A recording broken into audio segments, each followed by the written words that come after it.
Welcome to Miss Emily's online class. Today we will be learning about immigration. You are all in 4th grade, which means you have had your share of classmates throughout the years. For a moment, close your eyes. Think about all your friends, teachers, and classmates.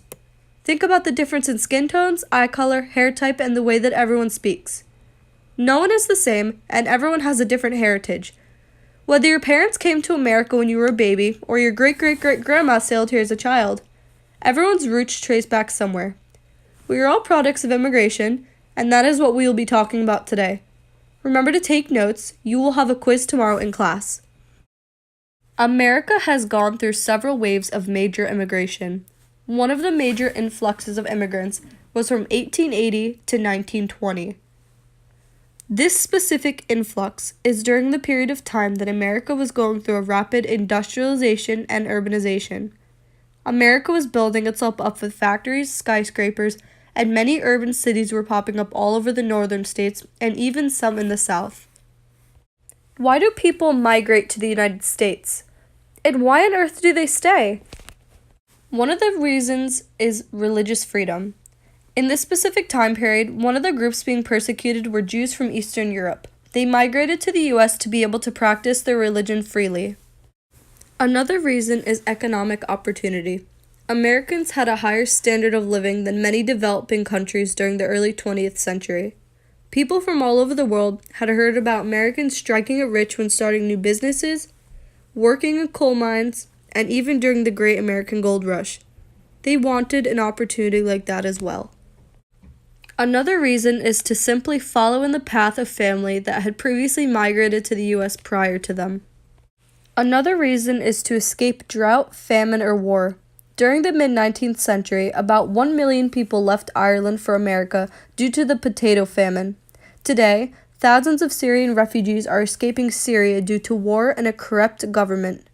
They are coming to America, hoping for a better life.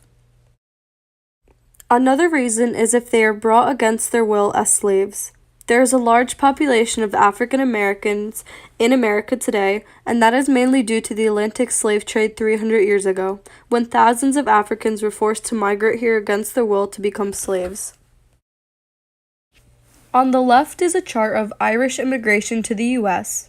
As you can see, we had a large influx during the years of the potato famine, and a steady number of 50 to 100,000 per decade starting from 1880.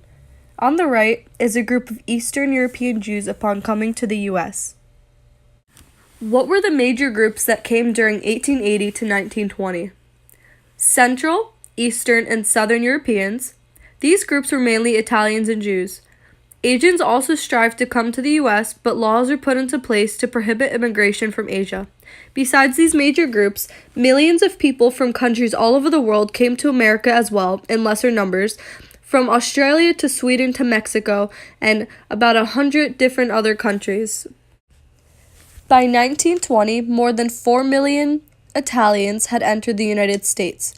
Jews from Eastern Europe, fleeing religious persecution, also arrived in large numbers. Over 2 million entered the United States between 1880 and 1920.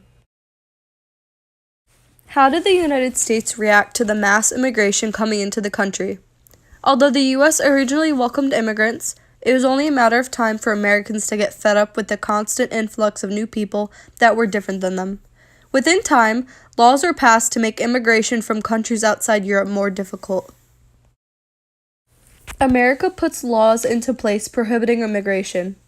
In 1917, Congress initiated a law requiring immigrants to pass a reading and writing test if they wanted to become American citizens and were over the age of 16. Although European immigrants typically spoke English, people from other countries trying to enter the U.S. did not. In the 1920s, Congress also passed a law saying they were only letting a specific percentage of each nationality in each year. The percentage was consistent with how many people were currently in the country of each race, although they were using an 1890 census that was outdated. This allowed more white Europeans in, since they held a larger population in America. It is extremely important to learn about America's past. This way we do not make the same mistakes as the people before us. Remember, everyone is human no matter what language they speak. See you in class tomorrow.